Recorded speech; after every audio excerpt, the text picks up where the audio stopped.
앞서 보신 것처럼 최근의 가짜뉴스는 딥페이크 기술을 활용해 더 정교해진 만큼 진실을 구별하기가 쉽지 않습니다.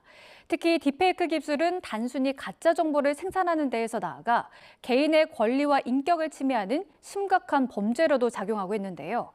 우리나라에서 발생한 딥페이크 범죄 사례와 대처 방법을 공동법률사무소 이채의 조윤희 변호사와 함께 얘기 나눠봤습니다.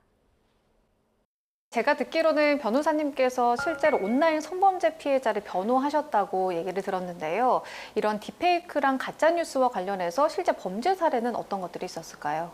작년에 제가 피해자 변호를 했던 서울대 텔레그램 성착취 사건 같은 경우가 바로 그 피해자들의 지인인 가해자가 이 피해자들의 사진을 포르노그래피 합성해서 유포한 그런 이제 범죄였습니다. 가해자들이 피해자의 그런 딥페이크 성착취물을 배포를 하면서 이 피해자들의 인적 사항을 함께 배포를 합니다. 딥페이크 성착취물을 이용해서 피해자들을 협박하고 피해자들에게 새로운 성착취물 제작을 하도록 하고, 그리고 심지어는 오프라인에서 피해자들을 강간하는 등의 이제 성폭력 범죄까지 저지른 그런 가해자인데요.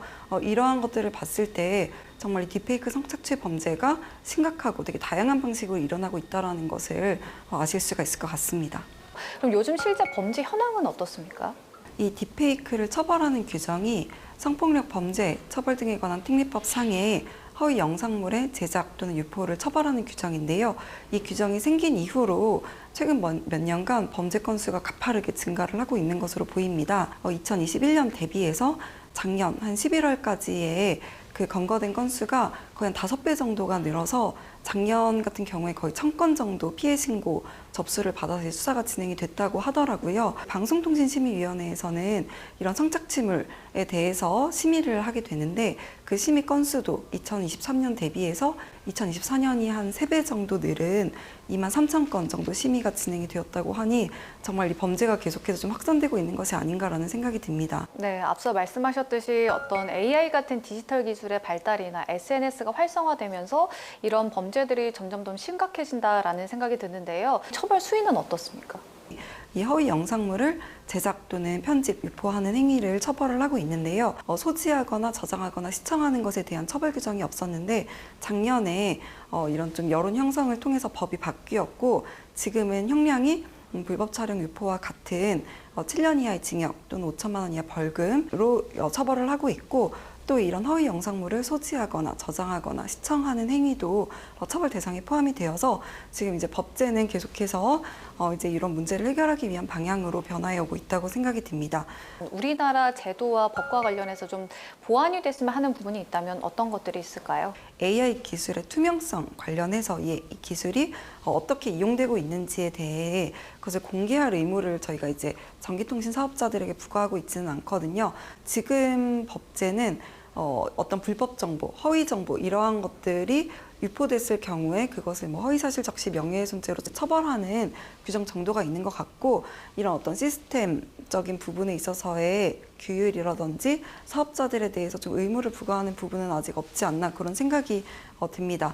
한편으로는 이 딥페이크 성폭력 범죄 같은 경우에는 이것이 이제 해외 플랫폼을 이용해서 범죄가 많이 저질러지기 때문에 국내법의 효력이 닿지 않는 영역이거든요. 좀 국제사회의 어떤 공조와 협력 이러한 부분들을 통해서 좀 해결해 나가야 되는 부분일 수도 있는데, 가령 이번 목사방 같은 경우에도 텔레그램 협조를 받아서 검거한 것으로 알고 있거든요. 그렇다 보니까 또 얼마나 이 정부가 의지를 가지고 이런 문제에 접근하느냐에 따라서도 또 좌우가 되는 부분인 것 같습니다. 네, 피해자를 가까이에서 지켜보신 분으로서 전하고 싶은 말씀 있으시면 해주시죠. 이제 성폭력 처벌 등에 관한 특례법에서는 이런 딥페이크 성착취물을 제작하고 유포하는 행위를 허위 영상물 제작, 유포 등 죄로 처벌을 하고 있고요. 그 개인의 어떤 명예를 훼손하는 것이라고 한다면은 명예훼손죄 또는 모욕죄로 이제 처벌을 하고 있습니다. 그리고 허위 정보가 아니더라도 그 피해자의 개인 정보를 지속적으로 유포하는 행위, 그 피해자의 개인 정보를 이용해서 사칭하는 행위, 이러한 것들은 또 현행 스토킹 처벌법 상의 스토킹 범죄로서도 처벌이 되고 있거든요.